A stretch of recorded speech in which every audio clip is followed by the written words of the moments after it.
and welcome back to another video on my channel. First off, this should be a Mystery Monday video, but I kind of messed up while scheduling, so this is actually just a true crime case, but I figured you guys would like that anyways, so not a Mystery Monday, but still a very, very interesting case. Also, I just want to apologize for any background noise that you may hear throughout this video. There definitely will be some because, again, I don't live by myself. I live with a bunch of other people, a baby, a bunch of dogs. So here and there you can definitely hear some stuff going on in the background, and I do apologize for that. But with that all being said, let's get right into today's video. Mark Killroy was born on March 6th, 1968 to his parents Helen and James Killroy in Chicago, Illinois. When Mark was very, very young, him and his family packed up and they actually moved to Santa Fe, Texas, where Mark grew up in a very loving and close family home with his two parents and his brother Keith. After graduating high school, Mark went on to attend South Texas State University, but he eventually dropped out of this school and went to a different university on a basketball scholarship, and he ended up giving up that basketball scholarship and then returning to Texas State University, where he was working on becoming a pre-med student. Now obviously, as I'm sure you all can imagine, and probably most of you already know, going to school for anything medical related, medical science, a medical degree just in general, is extremely, extremely difficult. You have to be very, very smart, and you have to have a lot of time and focus, and it's just a really, really difficult thing to go to school for. So Mark was focusing all of his time and energy on school, and he didn't really have much time for his friends, and he hadn't seen any of his close friends since he had graduated high school. So him and a few of his close friends, who again he was friends with in high school, all got together and started to plan a trip for spring break. So Mark's friends, Bradley, Bill, and Brent, all decided that they were going to go to San Padre, Texas to celebrate spring break. Now, this was a very, very popular spring break hotspot. A lot of college and university students go there to celebrate in spring break and party, so they were all really, really looking forward to it. So on March 10th, 1989, Bradley, after finishing up at school and everything, drove to all of the different universities that the other three boys went to. He picked them all up and they headed out on their 9-hour drive towards San Padre, Texas. Now they arrived there just before midnight and they checked into the Sheraton Hotel where they would be staying. The boys were actually amongst some of the first people to have arrived for spring break. I believe that they possibly, for whatever reason, had their exams earlier than a lot of the other schools. So a lot of schools weren't on spring break yet, so they were there a few days ahead of everybody else. So they decided for the first 2 days to just kind of take it easy, hang out, chill before they started partying and just going hard for spring. After taking it easy for a couple days, by Sunday, March 12th, the boys decided that they were ready to party. So they got into Bradley's car and they actually drove down to Brownsville. Now they parked their car just outside, I guess, of the Rio Grande Bridge, and they crossed over into Matamoros, Mexico. Now, Matamoros is not known to be the nicest place in Mexico. I personally have never been there, but just from reading about it online and stuff, it isn't known to be the safest or nicest place. But there is a strip in that area that is called, and please excuse my pronunciation throughout this video because a lot of the words are in Spanish, and my pronunciation of English is already just whack, so a lot of my pronunciation is going to be off, but I will start to include a lot of the words on the screen. But there is an area or a strip down there that is called Kellis Olivero Obregon, I believe, and it's kind of like the strip of restaurants and bars and whatnot. And a lot of the spring breakers who go to San Padre, Texas to celebrate often cross the border into Mexico, and they go and they party and drink along this strip. So the four boys did that, and then around 2:30 a.m. they crossed back over to the bridge, got into Bradley's car, drove back to the Sheraton Hotel, and the following day they decided that they were going to meet up with some people that Mark knew in the area, and then after that they returned back to Matamoros. So this time while they were on that strip, the boys were kind of bar hopping. They were bouncing from bar to bar, drinking and socializing, and Mark had kind of drifted away from his friends because he started to talk to a girl. But before heading back over the bridge, the boys did end up back together. Now again, this was the boys' second time drinking in that area, so they knew how busy it was, and so they were all trying to stick together while they crossed back over to the bridge into Texas. But because of how busy it was and how many people were there, they actually ended up splitting into groups of 2 just because it was impossible for all 4 of them to stick together while crossing back over. So it ended up being Brent and Bradley kind of off on their own, and then Bill and Mark. So while they were walking back to the bridge, Bill actually had to go to the washroom and he didn't want to go into one of the restaurants, so him and Mark kind of just walked off into this park-like area, and Mark waited closer to the road while Bill went into the park to go to the washroom. And when Bill came back from going to the washroom, Mark was gone.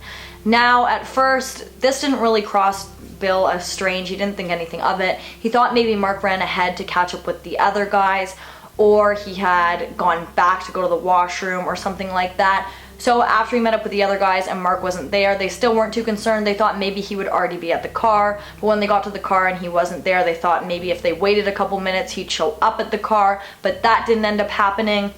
So they decided to go back into Matamoros, and look for Mark. Now, the boys did go back and they asked all of the restaurants if they had seen him, and they, said no, not since they all left with him. And they looked around and they actually searched this strip until 4:30 the following morning. But by this time, the strip was completely empty and Mark was nowhere to be found. After having no luck finding Mark and not sure what else to do, the boys went back to the hotel and waited till the next morning, where they returned to Matamoros, Mexico, and reported Mark missing to the police. Now, the Mexican police didn't seem to really care about this at all.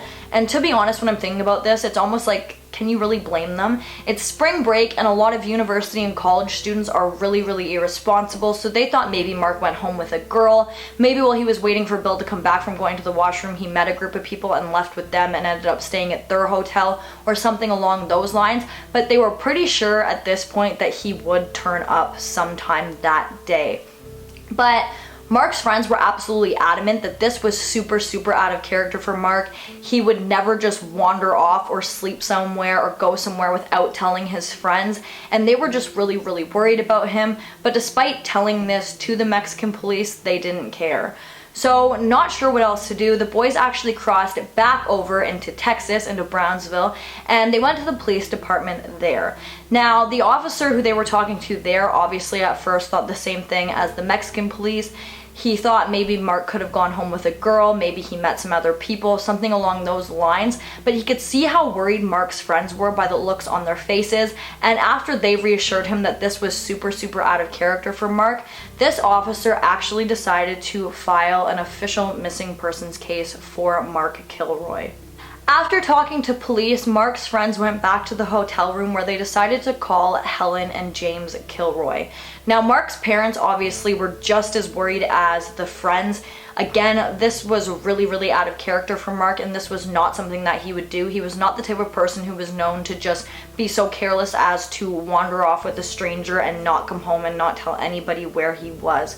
So, shortly after getting off the phone with the friends, Mark's parents flew out to Brownsville, Texas. Now, once they got there, they started to hand out flyers, and they handed out hundreds of flyers with Mark's face on them, and they really tried to get the word out there, and they actually offered a $5,000 reward for any information on Mark, and this, by the end of it, actually ended up being $15,000 because of how much money the community was contributing and helping out. So, yeah, it was a really high reward for anybody who had any information on Mark Killroy's disappearance. You're going to notice throughout this case that a lot of the aspects of the police work and whatnot in this case are very interesting, and this is going to be the first kind of out of the ordinary thing that you're going to see in the police work in this case. A task force was actually put together in Brownsville, Texas, when it was believed that Mark had disappeared in Mexico. Now, the Mexican police were really trying to shove this off on the Texas police. They were saying that they were quite certain that Mark had disappeared in Texas, but Mark's friends were saying no, they were pretty sure that he disappeared while they were in Mexico. So this was kind of back and forth. But by the end of it, the police all ended up actually working together and coming together because the Mexican police just really wanted this case to be solved quickly, because they didn't want this to affect any of the tourism or the money that they could have coming in. Because of course, if the news gets out that an American boy who was with a group of people disappeared in Mexico, a lot of the spring breakers aren't going to want to cross the bridge and go into Mexico, and that would lose them a lot of money. I mentioned already, at this point, all of the police departments and forces were working together to find Mark. They checked all of the jails in the area, all of the hospitals in the area, in case something like that could be helped. Maybe he ended up in jail or in a hospital. They also called in a hypnotist to hypnotize Bill in case there was something in his subconscious mind that he wasn't remembering that could be key to this case.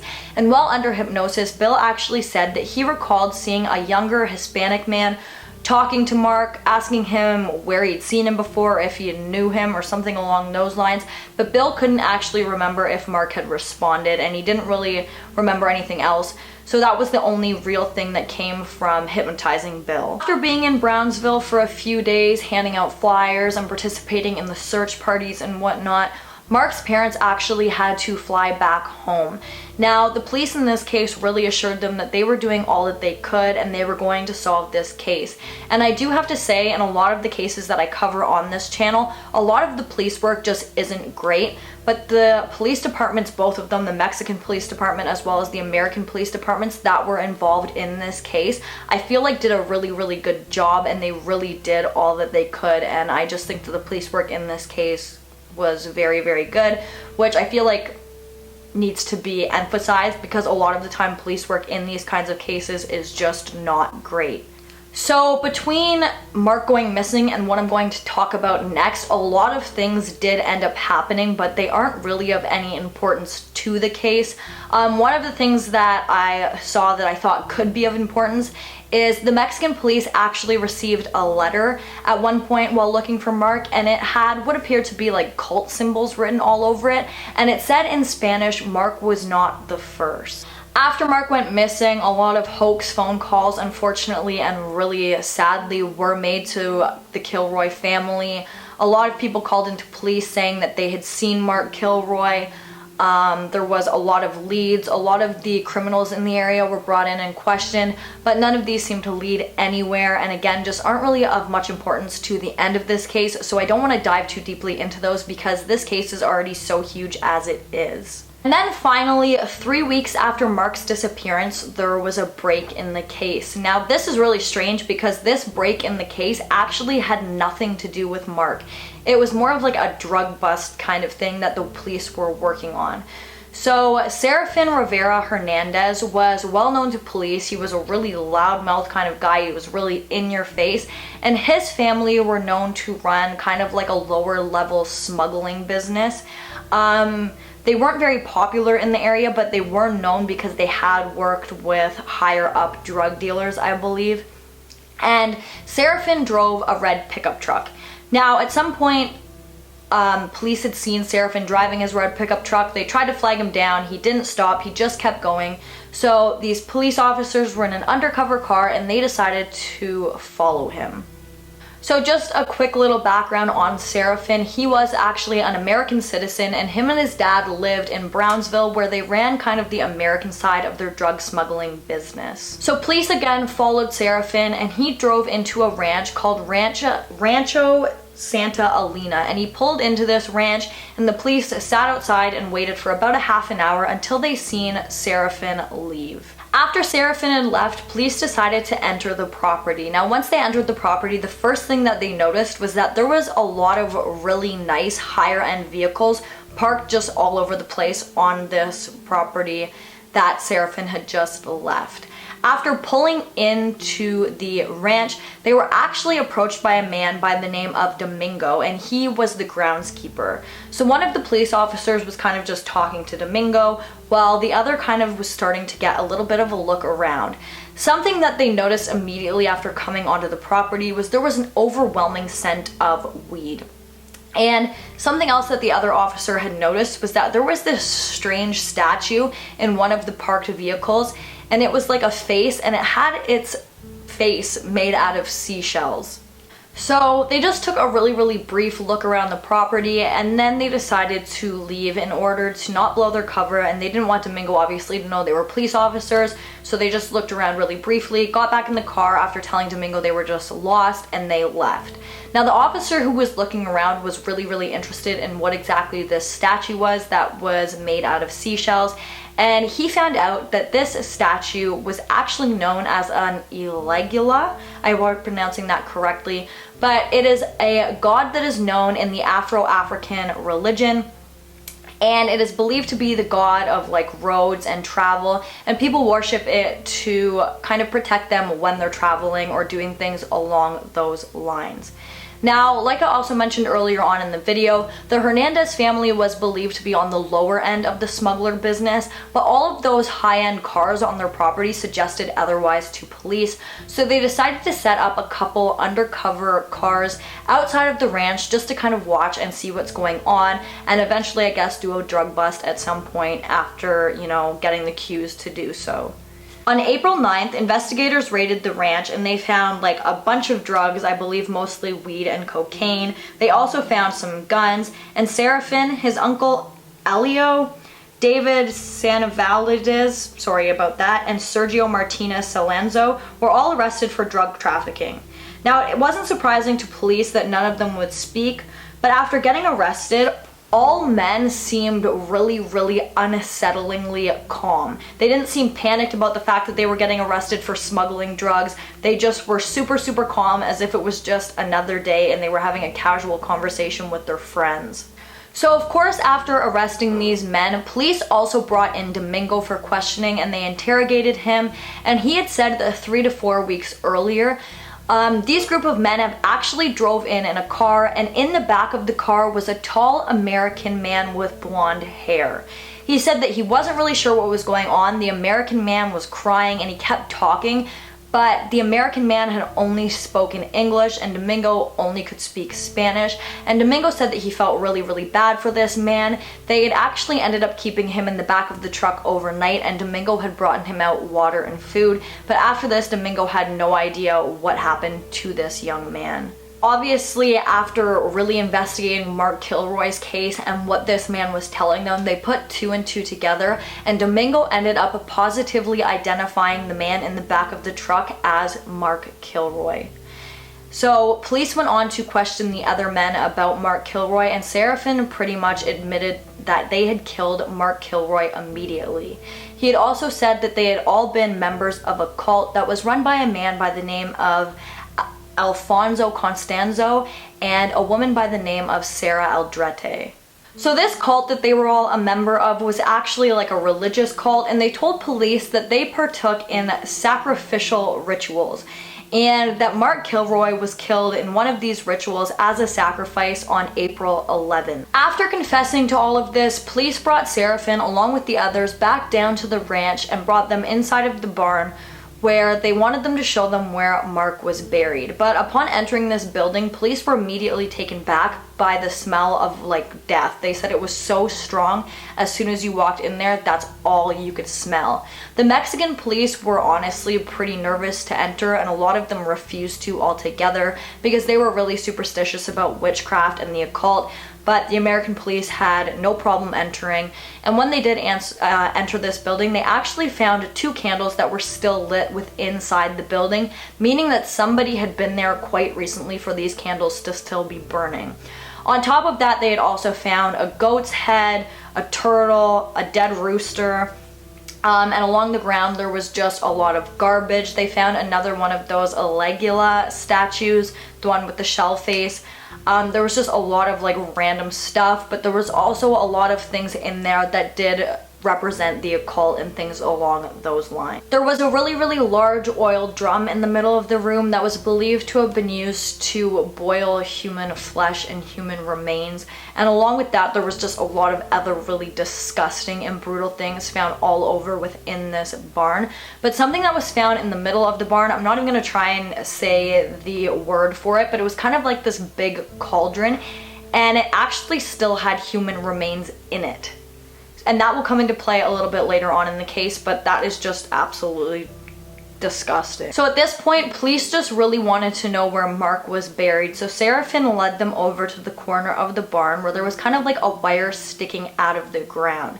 And Serafin explained that this piece of wire was actually tied to Mark Killroy's spinal cord, and once his body was decayed, they were going to pull him back out of the ground and wear his spinal cord as a necklace. Police made Serafin dig up Mark's body, and when he was dug up, he was found with tape over his mouth and a huge hole in the back of his head where his brain had been removed. His legs were also cut off at the knee in order to make his burial a little bit easier. Now, after digging up Mark, police looked around the barn and they actually saw multiple other wires sticking out of the ground, and they made these men dig up all of these bodies, and there was actually 15 bodies found buried within that barn. Now, all of these people seem to have been killed in similar manner, not all the same. Some of them have been skinned to death, shot, decapitated. A lot of the methods in which these people were murdered were quite different, but they were all equally as brutal. All of the victims appeared to have been killed over a 9-month period, and again, all of these murders were done in an absolutely horrendous fashion. It was just absolutely disgusting. A lot of the police who were investigating this case said that they had never seen anything so brutal in their entire lives, as a lot of the victims who were dug up that day were even brutally disfigured before being murdered. On the 12th, all 4 of these men were brought down to Matamoros to the Mexican Federal Police headquarters, where they kind of were given like it wasn't really a press conference, but it technically was a press conference. And that is when they started to realize that all of these men really strongly believed that these human sacrifices that they were partaking in protected them from law enforcement, it protected them from rival gangs, it was really protecting them. They strongly believed this. One of the 4 men had actually even challenged one of the police officers, saying something along the lines like, "Shoot me, your bullets can't touch me," like something along those lines. Elio had actually gotten up in front of everybody and showed off these like scars that he had, and he told them that they were done by Alfonso and that they had meant that he was ready to be an executioner, and this was like some level up in the cult. You had to be some high up person in the cult to be able to execute the people in the sacrifices, and Elio was now of that standard. Of course, after this, a warrant was put out for the arrest of all of the cult members, and Alfonso, along with 2 other of the cult members, actually ended up fleeing from Texas back into Mexico and pretty much went into hiding. So again, Alfonso Constanzo was actually the leader of this cult, and he was an African-Cuban man.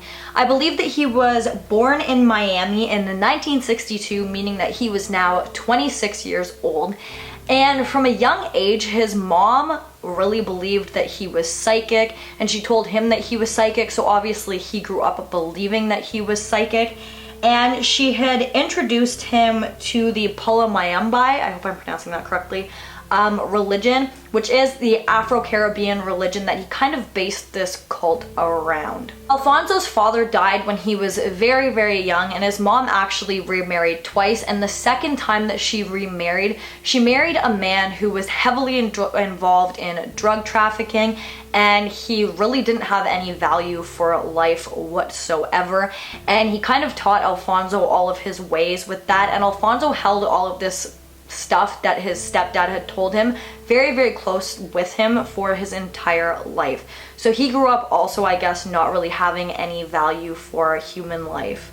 In 1984, Alfonso moved to Mexico, where he started a job reading tarot cards. Now, after starting this job, he developed quite the cult following, not only because he was exceptionally good at reading tarot cards, but a lot of the people who came to see him also believed that he was psychic. He was just an overall very likable person. He had a very likable personality, and on top of all of that, he was said to be very attractive and just super charming.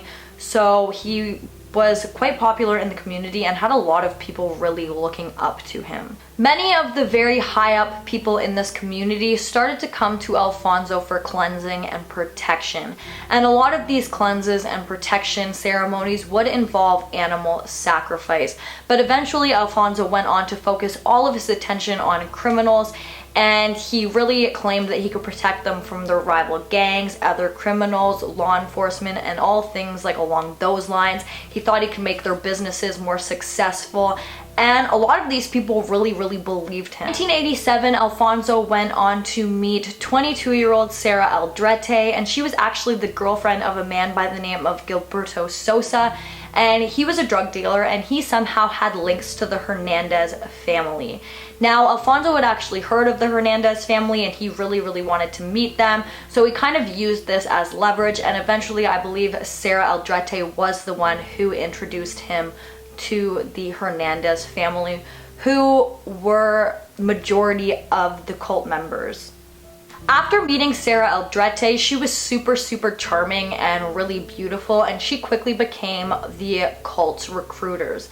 And because again she was so beautiful and charming, it was believed that this made it a lot easier for her to recruit members, and she was eventually actually made second in command to Alfonso in the cult. 1989, the 4 men who had first been arrested were all initiated into the cult by Alfonso and Sarah.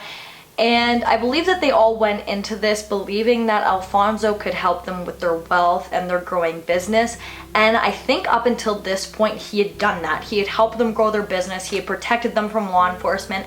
They hadn't had any trouble with rival gangs. So he was pretty much doing what he had promised them. And that is why these 4 men were so deeply into the cult. And that is why they believed so strongly in Alfonso.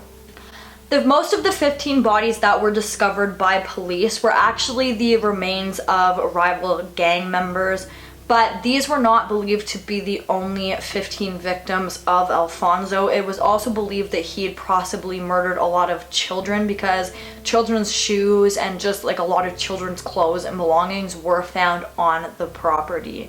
In February of 1989, Alfonso had stolen a large amount of drugs from a rival gang, and to ensure his protection and whatnot, he would need to perform another sacrificial ritual. So at first they actually brought in a rival gang member, and they all began to beat him and torture him, but this man did not make a sound. He didn't cry out, he didn't scream, just absolutely nothing. They actually even skinned this man alive, and he did not make any kind of sound at all throughout the entire thing. And Alfonso believed that the crying and the pain and the sign of pain was a huge part of this ritual, and that it was really important in a sacrifice. So they killed this man and then said that it didn't count and they needed to perform another sacrifice. So we sent out the cult members to go and find another person to sacrifice. This is when they would come across Mark Killroy. Seraphin was driving around looking for somebody to bring back to the ranch to use as a sacrifice, and that is when he came across Mark Killroy. He pulled over and asked Mark Killroy if he needed a ride, and Mark admitted to being invisibly intoxicated. He was obviously drunk, and he said that a ride would be great if he could just drive him back over the bridge into Brownsville so he could meet up with his friends. Obviously, after getting into the car, Seraphin did not take him back to Brownsville, and so after passing the bridge, Mark knew that something was up and that this was not a safe situation. Somewhere at this point, Seraphin had actually gotten out of the car to go to the washroom, and Mark had decided to take this chance to make a run for it. He got out of the car and started running, but that is when 2 other cult members showed up. They told Mark that they were the police, and somehow they got him back into the vehicle and they brought him to the ranch. They arrived at the ranch around 3 a.m. and for whatever reason they had actually told Mark after arriving at the ranch that nothing would happen to him. The following day, 8 cult members along with Alfonso showed up to the ranch, and this is when they would perform the sacrifice. Mark Killroy was just beaten, he was tortured and sexually assaulted before being murdered. Now, Seraphin himself said that he wasn't actually in the room while Mark Killroy was being executed, but he said that Alfonso was the one to murder him. Obviously, at this point, police were on the lookout for Alfonso and Sarah and any of the other cult members. They actually tracked Alfonso down to an apartment. When they got into the apartment, they couldn't find absolutely anything. Alfonso wasn't there, but they found a receipt, and I believe it told them where one of the cult members lived. The police went to this house, and it was just this woman, and she was actually the sister of one of Alfonso's lovers, but she didn't have any information on where Alfonso was. Police after this went and raided Sarah Aldrete's apartment. Inside of her apartment, they found all of her personal belongings along with her wallet, all of her identification, everything like that. And this led police to believe that maybe she actually wasn't alive anymore and that she'd possibly known too much and that Alfonso had killed her. But they later thought about this and thought that maybe they wanted them to think that Sarah Aldrete was dead and that she was still alive out there somewhere. This entire thing just got really confusing. They were having a really hard time tracking down Alfonso. They were having a really hard time tracking down Sarah and all of the cult members.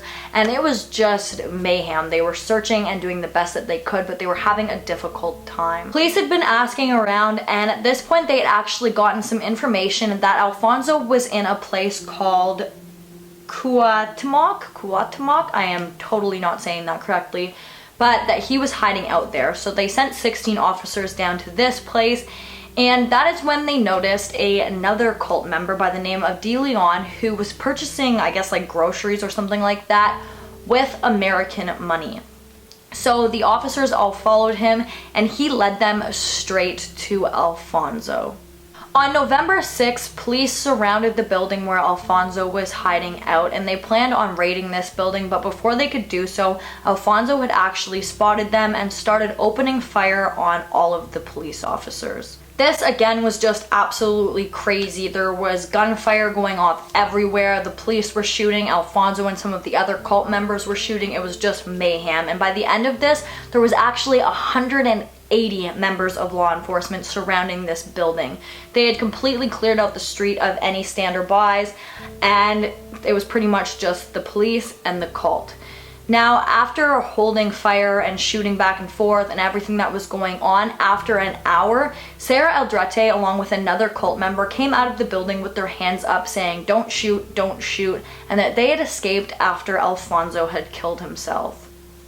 Police obviously at first didn't believe this, and they took extreme precaution while entering this building, but once they got in there, they found the body of Alfonso along with another one of the cult members with self-inflicted gunshot wounds to the head.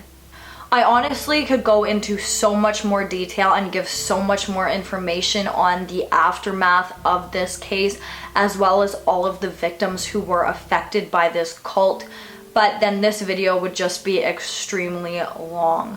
I do just want to say that my heart does go out to the family of not only Mark Killroy, but any of the other people who were affected by the tragedy that this cult had caused. And I do just think that it is so upsetting and disgusting how it took a white American man going missing and being murdered to solve all of these other cases and to finally bring all of these people to justice. Guys, that brings us to the end of this video. I do just want to say that I actually had to stop filming this video twice because my memory stick got full. So if you notice a shift in the camera or anything like that, that would be why. But yeah, I hope that you guys enjoyed this video. If you did, please give it a big thumbs up. Don't forget to comment down below what you'd like to see in my future videos, and don't forget to subscribe and turn on that notification bell so that you don't miss any future videos from me. Thank you so much for watching, and I'll see you in the next one. Bye guys!